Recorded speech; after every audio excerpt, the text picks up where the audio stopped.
नमस्कार दोस्तों। कैसे हैं आप सब? उम्मीद है आप सब अच्छे होंगे। आज का टॉपिक तो ज़बरदस्त होने वाला है क्योंकि आज का जो हमारा एडिटोरियल है वो थोड़ा सा शानदार है। शानदार बोले तो वेस्ट मैनेजमेंट से रिलेटेड है। ठीक है, ये कि पूरा सर्कुलर इकोनॉमी, वेस्ट मैनेजमेंट, और ये हमें जानना बहुत ज़रूरी है। Not as that we are an UPSC, हम फर्टर्निटी से जुड़े हैं, नहीं। एक आम नागरिक होने के वजह से भी हमें ये जानना बहुत इंपॉर्टेंट होगा कि हम वेस्ट मैनेजमेंट को अपने कैसे हम ठीक कर सकते हैं। ठीक है, जब एक आम फैमिली से इतने वेस्ट इकट्ठा करते होंगे, आप खुद सुबह उठे होंगे, ढेर सारा कूड़ा घर से बाहर निकाले होंगे, कूड़े वाला आएगा, कचरे वाला आएगा, लेके जाएगा। राइट। सोच के देखिए, जो फैक्ट्रीज में, इंडस्ट्रीज में, बड़े बड़े कंपनीज में, फर्म्स में ये कितनी मात्रा में इकट्ठा होते हैं डेली। ठीक है, तो इस पूरे के पूरे एडिटोरियल में हम ये समझेंगे कि हम कैसे इन चीज़ों को, कौन से ऐसे 6 स्टेप्स हैं जिसको हम ये इंश्योर करेंगे कि एक सस्टेनेबल डेवलपमेंट की तरह ये वेस्ट को मैनेज किया जाए। ठीक है, सो आइए हम आगे चलते हैं इसमें। तो इससे पहले जो हमारा डेली एनालिसिस है उसको हम फॉलो करते हैं। सो आज है दोस्तों 17 मार्च, और आज का जो हमारा कोट ऑफ द डे है वो है, talk to yourself once in a day, otherwise you may miss an excellent person. ठीक है, खुद से आप बातें करिए, खुद से आप दिन में एटलीस्ट आधे घंटे, 1 घंटे, जस्ट टेल समथिंग अबाउट कि आज क्या हुआ, क्या नहीं हुआ, आपके जो प्लान्स हैं। ठीक है, अगर आप अपने आप से बात नहीं करेंगे then definitely you are going to miss this excellent person in the world. Otherwise आप किसी के भी बहकावे में या इन्फ्लुएंस में या फिर बातों में आप आ सकते हैं। ठीक है, so it's very very important here कि हम कलेक्टिवली जो कर रहे हैं उसको एक शीट पे या टू डू लिस्ट पे, जैसे हम टू डू लिस्ट ये बनाते हैं, उस पे बनाएं, उस पे विचार करें। ठीक है, हमें क्या अच्छा लग रहा है, क्या बुरा लग रहा है, इस बारे में हम मेंशन करें। This is very very important for anybody who wanted to do something in life, who wanted to succeed in life, जो पैशनेट है, ठीक है, जो एम्बिशियस है। ठीक है, चलिए, ये मैंने कल कुछ क्वेश्चंस दिए थे और आई होप आप लोगों ने अभी इस पे कोई रिप्लाई नहीं किया है। I am sure may be शायद आप लोग घर गए होंगे, होली के टाइम है, और आप देख लीजिएगा और इसको रिप्लाई कर सकते हैं आप। Otherwise we have a lot of question in today's editorial analysis. ठीक है, so I would request you guys to please join our community group. ये सारे हमारे कम्युनिटी ग्रुप के चैट्स हैं जो कि बच्चों ने, स्टूडेंट्स ने हमसे पूछे हैं, हम रिप्लाई करते हैं उनको। तो डिस्क्रिप्शन बॉक्स में लिंक दिया है। I would request you kindly go now and then join that community group and then ask your question, ask your doubt. Okay, so once again, finding a club जो हमारी scholarship है 2023 के UPSC batch की, वो on हो चुकी है। एक टेस्ट ऑलरेडी कंडक्ट हो चुका है और एक 20 मार्च को होने वाला है। Okay, so I would request you guys to kindly, इसका भी डिस्क्रिप्शन बॉक्स में मैं लिंक दे दूंगा, आप इसको ज़रूर एनरोल करिएगा अगर आप 2023 में क्लियर करना चाहते हैं यूपीएससी। तो 60% हमारी स्कॉलरशिप है and we are looking for top 50 people. You could be one of them. Okay, चलिए, सो ये है हमारा डेली का प्रोग्राम जिसको आप रोज़ देखते हैं। I would request you guys to please press the bell icon, subscribe कीजिए, शेयर कीजिए, लाइक कीजिए, और कमेंट आप करते हैं और अपने व्हाट्सएप और टेलीग्राम ग्रुप में शेयर कीजिए। ठीक है, चलिए शुरू करते हैं हम आज का पहला एडिटोरियल। आज का पहला आर्टिकल, और one of the best article of across all the newspaper, is about clean energy. Clean energy must use battery of circular economy. ठीक है, यहाँ पे वो बैटरी का वो बैटरी मतलब नहीं है जिससे चार्ज होती है। ठीक है, battery as an power, battery as an weight, ठीक है, as a medium, as a tool.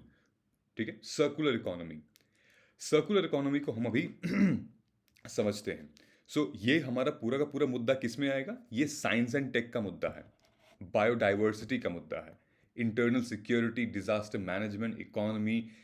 एक टाइम पे आगे जाके हम जब ये देखेंगे, हमारा जो फ्रेमवर्क है वो GS1 में भी चला जाएगा, एम्प्लॉयमेंट में चला जाएगा। ठीक है, GS3 के हेल्थ से रिलेटेड मामला चला जाएगा। कई सारे इसके एंगल्स निकल के आ सकते हैं। ठीक है, तो डिटेल में समझेंगे इस आर्टिकल को। लेकिन इस आर्टिकल में जाने से पहले मैं आपको कुछ चीज़ें एक बार हम लोग क्लियर कर लेना चाहते हैं कि हम जब वेस्ट मैनेजमेंट की बात करते हैं तो वेस्ट मैनेजमेंट में क्या क्या आता है। सी, कई तरीके की वेस्ट होती हैं, राइट? Organic waste, right? उसके बाद डेड एनिमल्स का वेस्ट। ऑर्गेनिक में क्या आता है? ऑर्गेनिक में फूड मार्केट या फिर कोई भी मार्केट एसोसिएटेड कोई भी प्रोडक्ट हो गया, ठीक है। डेड एनिमल का वेस्ट हो गया, काऊ, बफेलो, गोट, एनीबडी, उनका वेस्ट। कंबस्टिबल, पेपर, लकड़ी जला रहे हैं, हाई ऑर्गेनिक जिसमें से ढेर सारी मात्रा में कार्बन निकल रहा है, ठीक है। एशेज हो गए, जैसे लकड़ी वगैरह लोग जलाते हैं, चूल्हे पे जलाते हैं। बल्कि वेस्ट, आपके पेड़ वगैरह, ये सब हजार्डस वेस्ट भी होते हैं, ठीक है। जैसे बैटरी हो गई आपकी, मेडिकल वेस्ट हो गया आपका, इसमें से टॉक्सिक एलिमेंट्स निकल के आते हैं जो कि बहुत हार्मफुल हैं, बहुत डेंजरस है। इंडस्ट्रियल वेस्ट सब इसी में आता है, फैक्ट्री का वेस्ट इसी में आता है, ठीक है। कंस्ट्रक्शन का वेस्ट तो होता ही है, धुआं धक्कर, वो लोहे का भी होता है, रूफ का, ब्रोकन कंक्रीट, ये सब। तो इतने टाइप के वेस्ट आपको मिलेंगे, ठीक है। तो और रही बात आपके घर की, इनफैक्ट जो फूड से रिलेटेड आइटम है, जो मैंने बोला था ऑर्गेनिक वेस्ट, वो सबसे ज़्यादा है, ठीक है। क्योंकि every person, every people, I mean every family, they are contributing it, ठीक है। कुछ चीज़ें हम जान लेते हैं दोस्तों कि ये प्रोसेस होता कैसे है, ठीक है। There are several problems in India how the waste is treated, ठीक है। तो सबसे पहले हम ये जानते हैं कि सेग्रीगेशन ऑफ वेस्ट एक एक्चुअली ऑर्गेनिक प्रोसेस है, ठीक है। अब जैसे कूड़ा मैं आपको दिखा दूं, यहाँ आने से पहले मैं आपको एक और क्वेश्चन बताना चाहता हूँ। ये जो हम टॉपिक कवर कर रहे हैं, ये आपके स्क्रीन पे मेंस का क्वेश्चन है।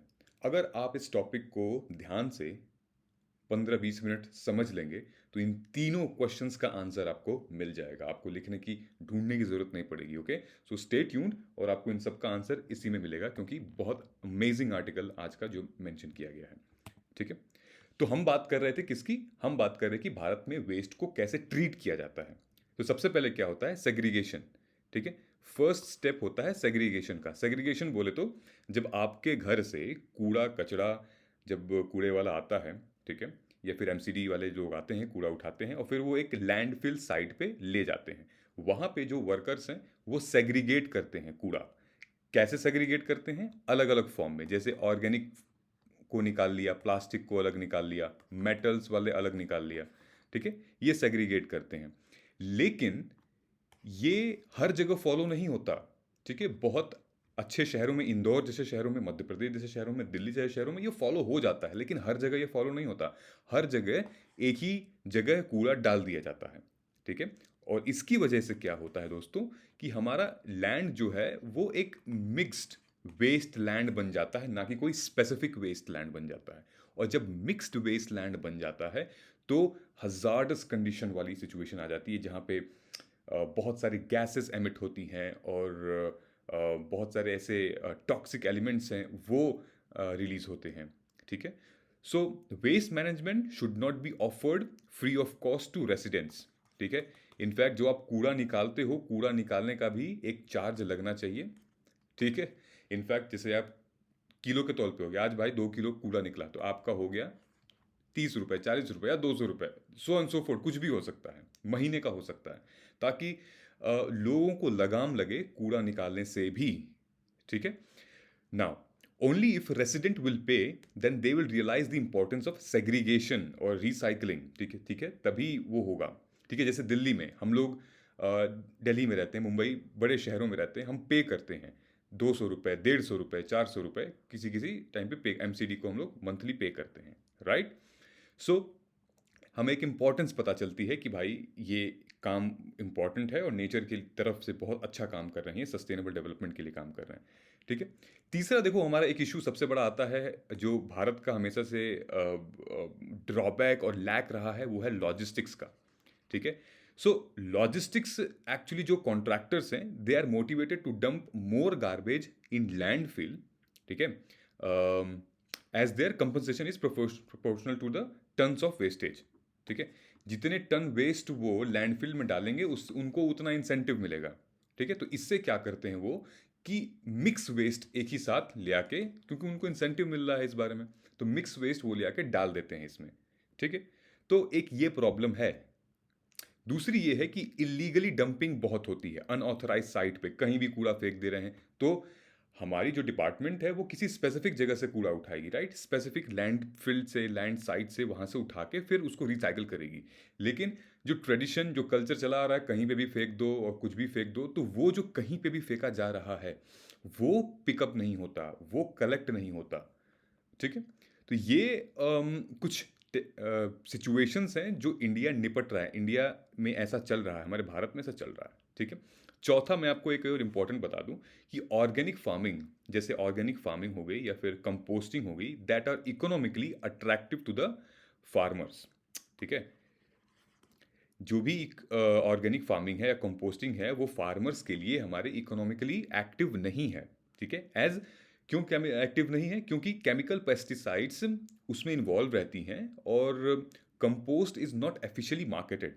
ठीक है, so there are solutions to the garbage pandemic through the crucial process of the material recycle and composting, right. So एक एफिशिएंट तरीका हमें ढूंढना पड़ेगा और उसी एफिशिएंट तरीके की बात कहाँ पे हम अभी करेंगे। सो आकांक्षा त्यागी, ठीक, इन्होंने पूरे के पूरे आर्टिकल को मेंशन किया हुआ है, लिखा हुआ है। इसमें इन्होंने फ्रेमवर्क बताए हैं, इसमें इन्होंने एसेंशियल्स चीज़ें बताई हैं और एक इनफॉर्मल सेक्टर को हाईलाइट किया हुआ है। ठीक है, इनका कहना यह है कि an efficient waste management ecosystem is crucial to manage huge waste generated in India in new energy push। ठीक है, न्यू एनर्जी पुश में क्या है? न्यू एनर्जी पुश में आपका आ सकता है सोलर, आ सकता है विंड से रिलेटेड, आ सकता है थर्मल, आ सकता है, कई सारी चीज़ें आ सकती हैं। ठीक है, जहाँ से ह्यूज बड़े मात्रा में वेस्ट जनरेट होते हैं। मैंने कहा था ना, फैक्ट्रीज, इंडस्ट्रीज, ये सब टॉक्सिक हैजार्डस जगह हैं।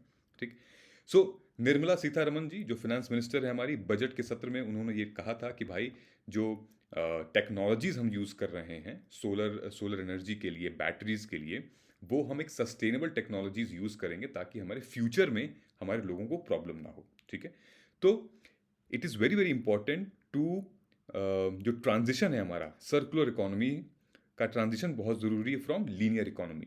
अब ये लीनियर इकोनॉमी और circular economy I am sure आपने सुना होगा, अगर नहीं सुना होगा तो मैं बता देता हूँ। लीनियर इकोनॉमी बिल्कुल सिंपल सीधा फंडा है कि आपने नेचर से उसके प्रोडक्ट्स को यूज़ किया, पेड़ हो गया या फिर कुछ भी हो गया, आई मीन रॉ मटेरियल्स हो गए, नेचर से आपने लिया।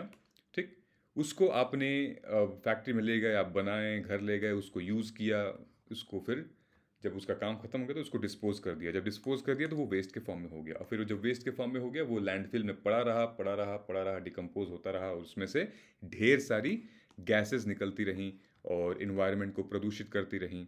ठीक है, तो यहाँ पे एक फाइनाइट मतलब एनर्जी का ट्रांजिशन नहीं हो रहा है। ठीक है, सो ये एक जनरल लीनियर इकोनॉमी है, बिल्कुल ही स्ट्रेट इकोनॉमी चल रही है यहाँ पे, जहाँ पे सिर्फ और सिर्फ नेचुरल प्रोडक्ट का यूज़ हो रहा है और वेस्ट में क्रिएट हो रहा है, वो रिसाइकल नहीं हो रहा है। तो लीनियर इकोनॉमी का दोस्तों सबसे बड़ा डिसएडवांटेज ये है कि प्रोडक्ट जो हमारा नेचुरल रिसोर्स है वो ख़त्म होता जाएगा। ठीक है, अगर आज की डेट में आपको कोई प्रोडक्ट नेचुरल रिसोर्सेज से बनाना है और आप चाहें कि फिर उसी क्वांटिटी में आगे भी मैं बनाऊं, तो ऐसा नहीं हो सकता, क्योंकि आप नेचुरल नेचर की चीज़ें यूज़ कर रहे हैं और नेचर की चीज़ें लिमिटेड हैं। ठीक है, अगर सब लोग हावी हो जाएंगे, नेचुरल चीज़ें अगर सब लोग ही पेड़ काटने लगेंगे, फल लेने लगेंगे, कई सारी ऐसी चीज़ें हैं नेचुरल जो आप उसका यूज़ करने लगेंगे, मिसयूज़ करने लगेंगे, तो फिर वो सेम क्वांटिटी में अवेलेबल नहीं होगी। इससे क्या होगा कि जो हम फ्यूचर में हम कुछ नए प्रोडक्ट नहीं यूज़ कर पाएंगे, नई चीज़ें नहीं कर पाएंगे। ठीक है, सो ये इरिवर्सिबल है, ये वन वे है। लीनियर इकोनॉमी का सबसे बड़ा डिसएडवांटेज ये है कि आप फ्यूचर के लिए आप कुछ छोड़ेंगे ही नहीं। ठीक है, इनफैक्ट इसमें जो है एम्प्लॉयमेंट से रिलेटेड बहुत सारे ऐसी अपॉर्चुनिटीज़ नहीं हैं जो कि ये देता है। ये स्ट्रेट एम्प्लॉयमेंट है, कोई ऐसी स्ट्रक्चर नहीं है इसमें। ठीक है, तो लीनियर इकोनॉमी हमेशा से एक वन वे सॉल्यूशन रहा है, बस वेस्ट को एक जगह किनारे रखने का। Circular economy has been in the trend and it is very very important. Circular economy नाम से ही समझ में आता है कि वो सर्कल होके, वो घूम के फिर आपके पास आ सकता है अगर आपको एफिशिएंट तरीके से आप यूज़ करें तो। ठीक है, फॉर एग्जाम्पल अगर आप रिसेंटली गवर्नमेंट ने जो पुराने व्हीकल को स्क्रैप करने की बात की है, रिसेंटली जो बात आई थी, दिल्ली गवर्नमेंट ने भी की थी, तो वो एक अच्छा तरीका था। उसमें से कई सारे ऐसे मेटल्स होंगे, कई सारी ऐसी चीज़ें होंगी जो कि आप वो रिसाइकल कर सकते हो। ज़रूरी नहीं कि पूरा का पूरा पार्ट ही आप स्क्रैप करके उसको डंप कर दो, राइट? तो जो चीज़ें होंगी सस्टेनेबल यूज़ करने वाली, उसको हम यूज़ करेंगे, जो नहीं उसको हम स्क्रैप करके कुछ और बना लेंगे, ठीक है? सस्टेनेबल डेवलपमेंट का जो मार्केट है वो बहुत बड़ा होने वाला, बहुत बड़ा हो चुका है, ठीक है? सस्टेनेबल मतलब क्या? वो चीज़, वो प्रोडक्ट, वो फंक्शंस आप यूज़ करिए जिससे इन्वायरमेंट को डैमेज ना हो, जिससे आपको, हमको, प्लांट्स को, एनिमल को, नेचर को, किसी को कोई प्रदूषित, कोई डैमेज ना हो, ठीक है? सब कुछ अच्छे से चले और बहुत ही पॉजिटिव डायरेक्शन में चले। That is all about sustainable thing.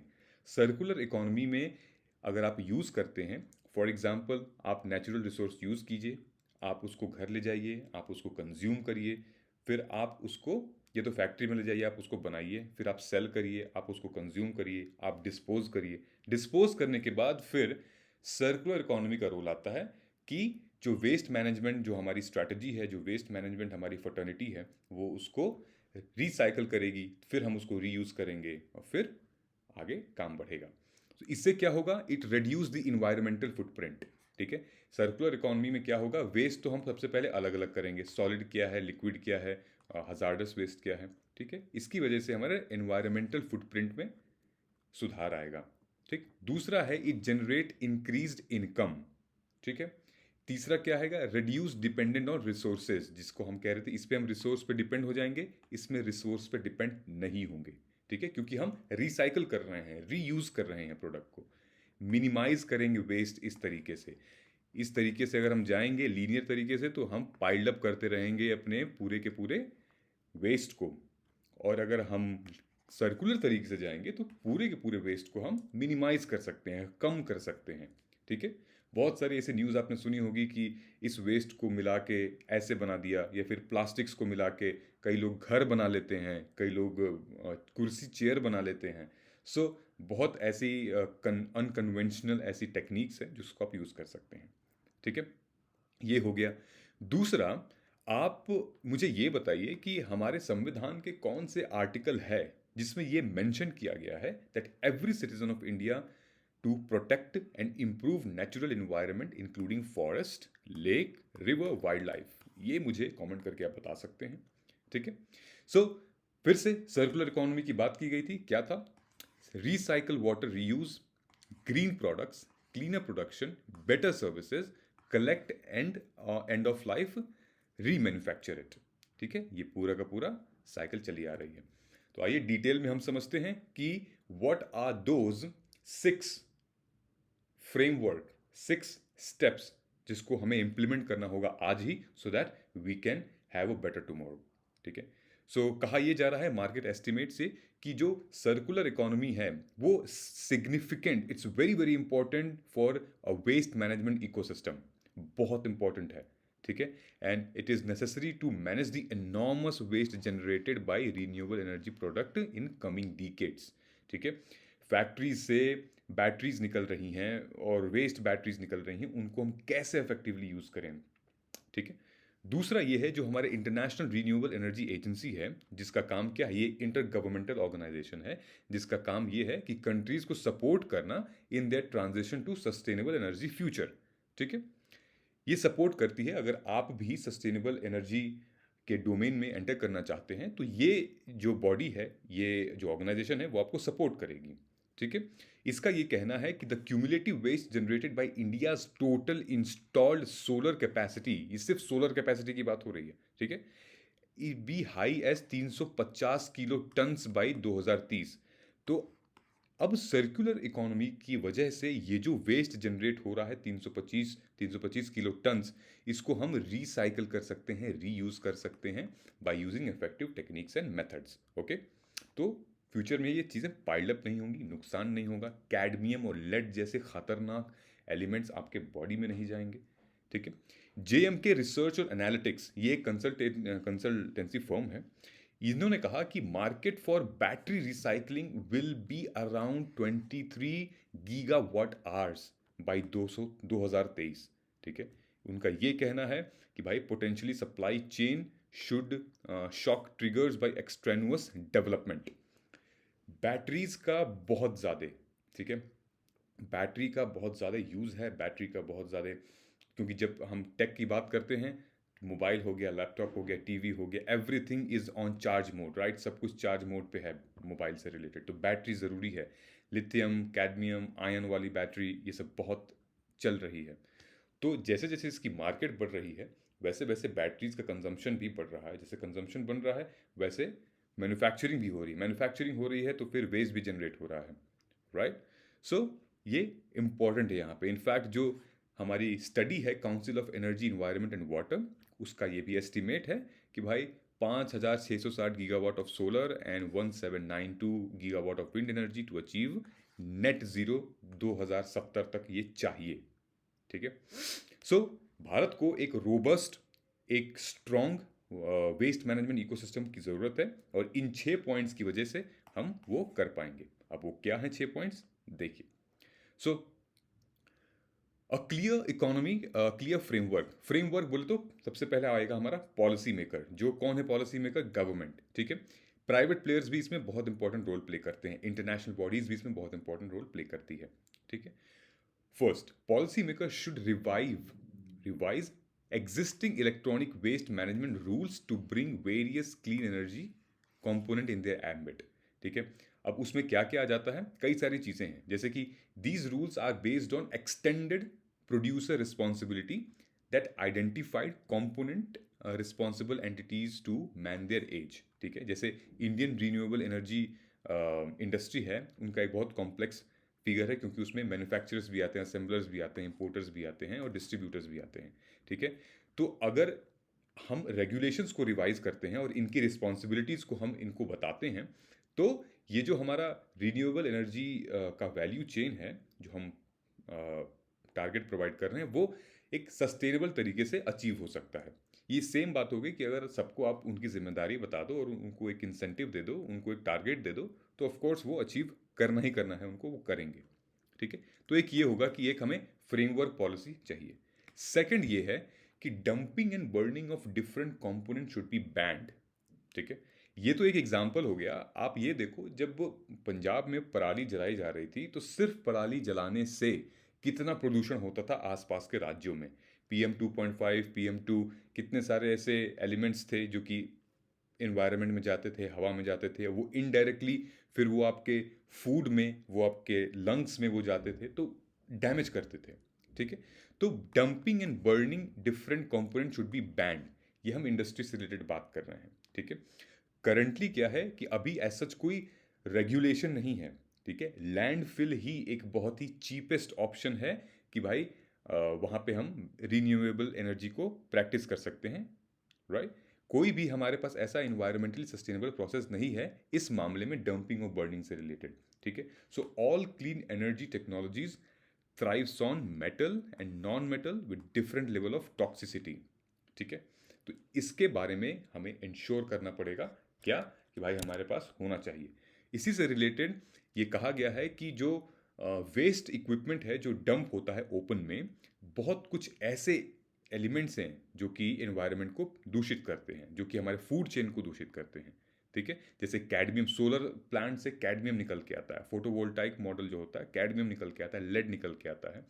90% से 40% उसमें ये सारे ऐसे एलिमेंट्स होते हैं जो कि वेस्ट में जाते हैं, ठीक है। अगर आप बर्न करेंगे, ठीक है, जैसे ये लिखा हुआ है, burning the polymeric encapsulant layer in solar photovoltaic module releases toxic gases such as sulfur dioxide and volatile organic compound, and this is very very harmful। अगर ये आपके लंग्स में, ये आपके पेट में चला जाता है तो बहुत सारे मेडिकल इश्यूज हो सकते हैं, ठीक है। थर्ड, अब हम आते हैं किस चीज़ पे?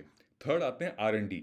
किसी भी पॉलिसी को, किसी भी प्रोजेक्ट को अगर हमें सक्सेसफुल करना है तो रिसर्च एंड डेवलपमेंट टीम को लगना पड़ेगा, अदरवाइज कुछ नहीं लोग कर पाएंगे। सो बहुत ज़रूरी है यहाँ पे क्या, and energy industry should invest on R&D, research and development. Data आज की डेट में सबसे बड़ा टूल है, डेटा आज की डेट में सबसे बड़ी मशीन गन है, मिसाइल है। Recycling is a multi-step process that includes dismantling, disassembly और एक्सट्रैक्शन। ठीक है, अब डिसमेंटलिंग क्या होता है? डिसमेंटलिंग एक बड़ा प्रोसेस होता है जिसको कभी कभी ऑटोमेटिक भी होता है। डिसमेंटलिंग मतलब अलग अलग आप वेस्ट को निकाल रहे हैं, क्या है क्या है। डिसअसेंबली मतलब क्या होता है कि it can be done mechanically, thermally और केमिकली भी हो सकता है। डिसअसेंबली किसी दो टॉक्सिक प्रोडक्ट में एक साथ जुड़े हुए हों उनको अलग करना, या फिर कोई सस्टेनेबल प्रोडक्ट है, कोई कोई टॉक्सिक प्रोडक्ट है, वो साथ में जुड़े हुए हों उनको अलग करना, ये ऑब्जर्व करना, उसमें से टॉक्सिक एलिमेंट्स हम निकाल सकें। ठीक, जो हमारा ट्रेडिशनल मेथड है वो basically invest in research and development which could help discover new recycling results, ठीक है, in higher efficiency and less environmentally damaging footprints. ठीक है, तो ये हमें करना पड़ेगा, एसेंशियल है, इंपॉर्टेंट है, R&D वाला। फोर्थ, ये पूरा पूरा सेगमेंट आता है focus on finance and quality. तो फोर्थ, किसी भी चीज़ को रन करने के लिए फाइनेंसेस चाहिए, फंड्स चाहिए। तो गवर्नमेंट को ये इंश्योर करना पड़ेगा कि भाई एक सीधा फाइनेंस का रूट बनाया जाए जहाँ पे वेस्ट मैनेजमेंट को केंद्र में रखा जाए, सेंटर में, और एक फंडिंग दी जाए ताकि वो रिसाइकलिंग का जो इकोसिस्टम है वो स्टैब्लिश हो। ठीक है, गवर्नमेंट और जो प्राइवेट सेक्टर्स हैं, जो लोग भी इस सेक्टर में इन्वॉल्व हैं, जो इन्वेस्टर्स हैं, जो लोग करना चाहते हैं कुछ, उनको उन पे इंटरेस्ट रेट कम लगना चाहिए। कुछ ऐसे इंसेंटिव्स जो मोटिवेट करें लोगों को सस्टेनेबल डेवलपमेंट की तरफ बढ़ने में, वेस्ट मैनेजमेंट के इकोसिस्टम को सपोर्ट करने में, इसमें लोगों का हाथ हो। ठीक है, एक ये था। पांचवा जो हमारा टॉपिक है, जो हमारा इंपॉर्टेंट पॉइंट है कि there should be an improvement in the product and design quality. ठीक है, बहुत सारे स्टेट्स में तो दोस्तों ऐसा देखा गया है कि मशीनें लगी हुई हैं लेकिन वो ख़राब क्वालिटी की हैं। ठीक है, थोड़ा सा करप्शन भी दिख रहा है इसमें। 2018 में राजस्थान को सबसे बेस्ट स्टेट, इंदौर को अभी भी सबसे बेस्ट स्टेट माना गया है विथ रेफरेंस टू एवरीथिंग। ठीक है, सो फिर यहाँ पे जो प्रॉब्लम आ, renewable energy component manufacture should find substitute for toxic metal such as cadmium और लेड। ठीक है, ऑल्टरनेटिव ढूंढना चाहिए because this has a huge damaging potential. Such improvements in process of efficiency could go a long way in curbing waste creation source in subsequent of the impact on the environment। और छठवां आती है बात, किस चीज़ की आती है? Union and state government should set quality और standard for components used in their tenders. जब भी टेंडर निकलता है, ठीक है, न्यूज़पेपर में निकलता है, उनकी वेबसाइट पे निकलता है कि भाई आप यहाँ पे कॉन्ट्रैक्ट हो गया, यहाँ पे ऐसा कॉन्ट्रैक्ट है, तो उस कॉन्ट्रैक्ट में ये मेंशन करवा दें कि भाई अगर आप ये चीज़ें नहीं यूज़ करेंगे तो फिर या फिर उसमें एक ऐसा रूल लिखवा दें कि भाई ऐसे कंपोनेंट्स हैं, ये चीज़ें हैं, आपको नहीं यूज़ करनी है जब आप भी वेस्ट मैनेजमेंट की तरफ जाओगे या फिर रिसाइकल करोगे, रीयूज़ करोगे। So these things are very essential here. These 6 points, and the government and the private company they must follow these 6 methods to ensure कि भाई जो हमारा वेस्ट मैनेजमेंट का इकोसिस्टम है कम हो, जो फैक्ट्रीज में, जो इंडस्ट्रीज में, जो रीन्यूएबल एनर्जी के नाम पे लोग जो काली करतूतें कर रहे हैं कि वो कम हो, राइट। सो यहाँ पे एक मेंस का क्वेश्चन भी हमारा MCQ भी नज़र आता है। Municipal solid waste rules 2002 applicable beyond municipal areas which are, कौन कौन से हैं? ये कमेंट करके आप मुझे बता दीजिएगा। ठीक है, चलिए, last but not the least, ये मुझे सबसे ज़बरदस्त पार्ट लगा। देखिए, आपके जो कूड़े रैक पिकर्स होते हैं जो उठाते हैं वो यही होते हैं, they are into an informal economy. ठीक है, जब इनफॉर्मल इकोनॉमी की बात आती है, सबसे पहला जो शब्द आता है आपके जहन में वो है सोशल सिक्योरिटी नहीं है इनके पास। ठीक है, रत्ती भर का सोशल सिक्योरिटी नहीं है, आज नौकरी है कल चली जाएगी, ना ही कोई हेल्थ बेनिफिट्स हैं इनके पास। ठीक है, अगर हम वेस्ट मैनेजमेंट इकोसिस्टम को स्टैब्लिश करते हैं, अगर हम रीन्यूएबल एनर्जी के नाम पे वेस्ट मैनेजमेंट सही से सीख लेते हैं, कम करते हैं, तो इनका एक तो बर्डन कम हो जाएगा। ठीक है, अगर हम इकोसिस्टम को स्टैब्लिश करते हैं तो इनके लिए एक एम्प्लॉयमेंट की नई अपॉर्चुनिटी खुल जाएगी। ठीक है, क्योंकि ये लोग हमारे समाज के बहुत इंटीग्रल पार्ट हैं, बहुत इंपॉर्टेंट पार्ट हैं। ठीक है, घर से कूड़ा निकलने में और लैंडफिल साइट तक पहुंचने में ये जो बीच के मीडिएटर हैं, लॉजिस्टिक्स का काम यही लोग करते हैं। सेग्रीगेट कुछ कुछ जगह पे 70% ऑफ द वेस्ट इन यही लोग सेग्रीगेट करते हैं। आप देखिए अपनी बालकनी से खड़े होकर अभी भी कोई ना कोई कूड़ा वाला कूड़ा अलग अलग कर ही रहा होगा, हाथों से करता है। ठीक है, इनके हेल्थ पे बहुत इश्यूज होते हैं। छोटे बच्चे हो गए, औरतें हो गई, जवान लड़के हो गए, वो लोग इन प्रोसेस में पार्टिसिपेट कर रहे हैं, जबकि उनका रोल कुछ और होना चाहिए। ठीक है, सो अगर ये हम इकोसिस्टम ले आते हैं वेस्ट मैनेजमेंट सिस्टम का, तो इससे जॉब अपॉर्चुनिटीज़ बहुत बढ़ेंगी, इससे एम्प्लॉयमेंट अपॉर्चुनिटीज़ बहुत बढ़ेंगी, और एक वैल्यू क्रिएट होगी, एक वैल्यू चेन क्रिएट होगा पूरा का पूरा वेस्ट मैनेजमेंट और रिसाइकिल से लेके। ठीक है, जो हमारे इनफॉर्मल वर्कर्स का जो सेक्टर है उसमें भी फोकस करेगा। ठीक है, जो इनकी सामाजिक आर्थिक स्थिति है उनको ठीक करेगा। ठीक है, इनकी लाइफ की क्वालिटी को ठीक करेगा।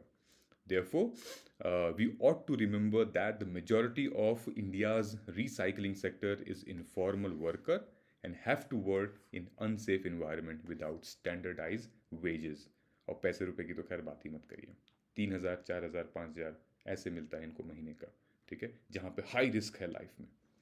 Therefore, developing an efficient renewable energy waste system and circular ecosystem is imperative rather than a choice.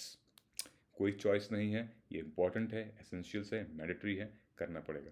तो आप देखिए अपने मेंस के आंसर के लिए आपको बहुत सारा मटेरियल यहाँ मिल गया है, मैंने यहाँ पे लिखा है।